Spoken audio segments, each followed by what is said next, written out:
un gratitissimo ritorno, gratitissimo perché da voi richiesto. Niente po' di meno che Vittorio De Sica! You might not think that this face belongs to the man behind one of the most tragic films of all time. With a smile like that, he could almost be an actor, which he was. Before becoming a director, Vittorio De Sica started his career on the opposite side of the camera. He was an excellent performer. Unfortunately, the same couldn't be said for the movies he was in. It got to the point where they would rip his name off of the posters in the hopes of avoiding some sort of box office curse. In 1940, he made his first film, a studio comedy called Red Roses. He would make 3 more of these white telephone movies, as they were called, a term used to describe the glossy, upper-class melodramas that were coming out of Italy during the early 40s. They were so predictably repetitive that they became known for being able to spot a white telephone, a household symbol of wealth, somewhere in the picture. Things changed after the war. There was an undeniable urge for the truth. Everywhere you turned, poverty and ruin would be staring right back at you. As fake as the studio films seemed before, they were now stiflingly so.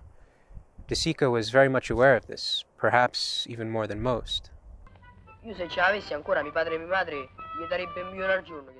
and his screenwriter, Cesare Sabatini, who would become an integral part of De Sica's filmography, turned their attention away from the glitz and glamour of the studios and towards the grit and grime of the streets. Their earliest venture into the harshness of the real world came with The Children Are Watching Us, followed by Shoeshine. This was the film that cast him into the spotlight. But as great as Shoeshine is, it pales in comparison to his next movie. The movie that has probably caused more people to cry than any other movie since. Bicycle Thieves. I'm crying just thinking about it. During the Second World War, audiences flocked to the movie theaters. They went to escape the everyday horrors of the real world. Under the reign of Mussolini, local studio films thrived. Imports from other industries were restricted, so most of the movies being screened came from the Italian production hub of Cinecittà. Once the war was over, however, the floodgates were opened. What were once predominantly stuffy propaganda films became left-wing pictures about struggle and class.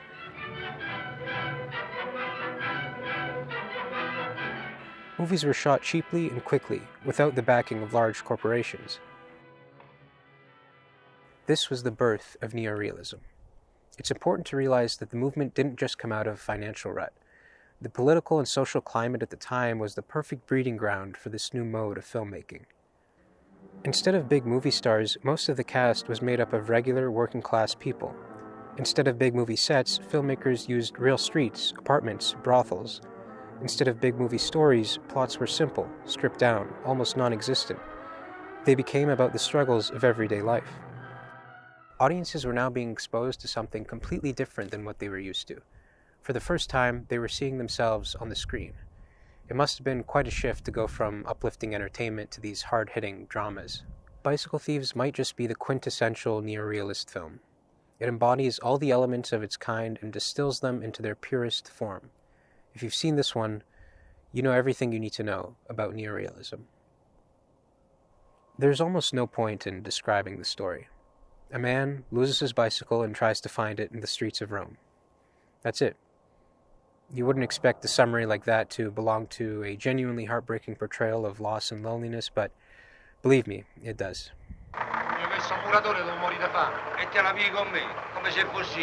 Oftentimes, the simplest stories are the most powerful.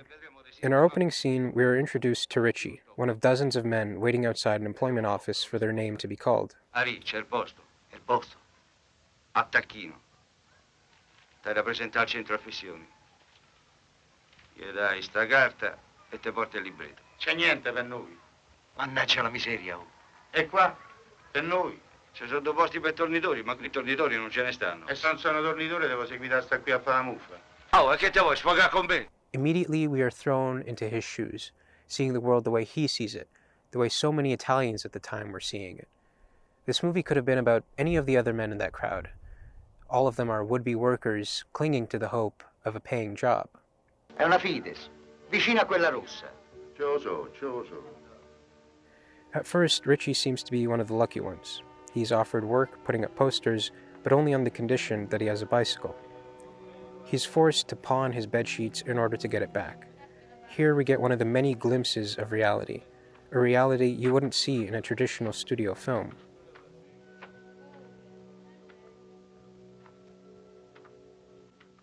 That shot of the man climbing the shelves with hundreds of identical bedsheets hits me like a truck every time I see it. It's so simple, yet it says so much. Rewatching the film, I noticed there are a few of these little pockets of detail sprinkled throughout. Take this scene, for example. When Richie is being shown how to put up the posters, the camera pans away from him, following two boys as they try to shake a couple lira out of a passerby.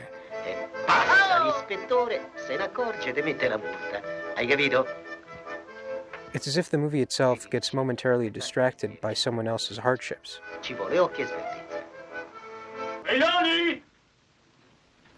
Another moment comes after Richie's bike has been stolen.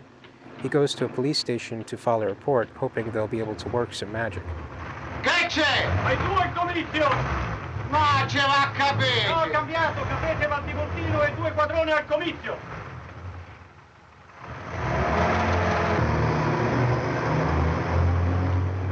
Instead of simply reducing the officer to a stereotype of cruel indifference, Sica takes the time to show us what this man is going through as well. He's rushed from one place to the next, another cog in the wheel of employment. The entire film is made up of non sequiturs like this. Even though there is technically no plot, it has a relentless drive to it. It starts and never lets up. André Bazin, one of the great film critics and champions of neorealism, said, "The marvelous aesthetic paradox of this film is that it has the relentless quality of tragedy while nothing happens in it except by chance." That's the amazing thing about this movie. Nothing is unintentional. Sica spent months planning and scouting, not to mention how carefully each shot was conceived and executed.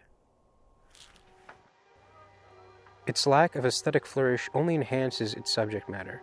Each moment is stripped down to its bare bones, heightening the drama and emotion of the characters.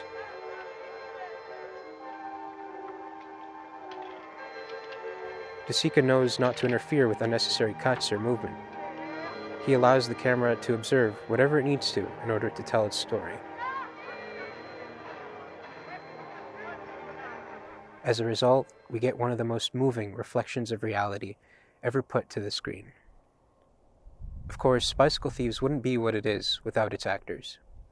Or rather, non-actors. None of its leads are professionals. And the same goes for all the side characters we encounter on Richie's journey. Sica's eye for casting is incredible. He picks his players based on physical attributes, the way they look, the way they walk, the way they talk. Watching the movie, we can gather so much from a character in a matter of seconds. Avvocato, qui no, per favore. Ne devo far crescere il pizzo. Attacca quest'altra parte. Even large groups of extras were picked up from the streets. Those are real homeless people gathered together in a church. You can imagine how restless they got as each take went on. Because of Sica's background as an actor, he knew how to pull real performances out of unexperienced performers.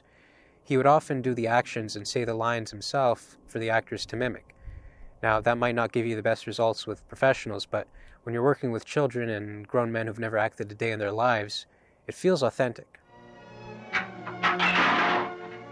Lamberto Maggioroni, who plays Richie, was a factory worker. Sica went all over Rome looking for the right face, and it's clear he found it. As rugged and tired as he may be, there's a nobility buried somewhere behind those eyes. We see a good man beaten down by his environment, struggling not only to make ends meet, but to carry himself with dignity, especially around his son. That's what makes the ending so much more tragic. If you take a step back and look at this film from a purely objective viewpoint, the role of the son isn't really integral to the story. He follows in his father's footsteps, literally, occasionally getting lost or distracted, but not offering much in terms of narrative momentum. Yet to take him out would deflate the entire emotional core of the movie. We need Bruno to see Richie steal the bicycle, and in order for that final scene to work, he must have the image of his father, the image of a strong man who can do no wrong, shattered. In a sense, the whole film is about its last 2 or 3 minutes. The boy who plays Bruno gives one of the best child performances I've ever seen. Everything he does feels real, even when he slips and falls, which was probably real anyway. Some things can't be acted with the same truth as those who've lived it. Che poi i registi, sai come so, scelgono una persona e dice deve essere lui. Io penso che De Sica ha scelto me perché io ero uno del popolo, ero veramente come erano tutti quegli altri, come era sul film. Dio mio, non è che vestivo così, però diciamo mia madre aveva un negozio, però c'era la povertà e quindi io rappresentavo, diciamo, la povertà. In 1950, Bicycle Thieves won an honorary Oscar for Best Foreign Film of its year. Hollywood was aware of its global significance and went so far as to incorporate elements of neorealism into its own genre films. It became more accepted and acceptable to shoot grimier stories in real locations. Some low-budget thrillers and noirs actually benefited from this down-to-earth style. Things took a quick turn in the 50s, though. With the economy on the rise, the demand for honest portrayals of poor workers decreased as quickly as it had increased. Audiences wanted to be entertained, and so the studios came back in full swing. That's not to say that neorealism died in the span of a few years. If anything, its influence continues to live on. We see it in the French New Wave, in the art house films of the 70s, in the meta-cinema of Iran, and even in some big-budget Hollywood movies of today, like with the Safdie brothers. It's easy to take realism in movies for granted now, especially when anyone can go out and shoot a film on their phones with no budget, no sets, no actors. We live in a world where every second of our lives is recorded and shared for others to see. But sit down and watch Bicycle Thieves, and you'll immediately realize it's not just another slice of life. Here is one man's singular vision of a universal truth.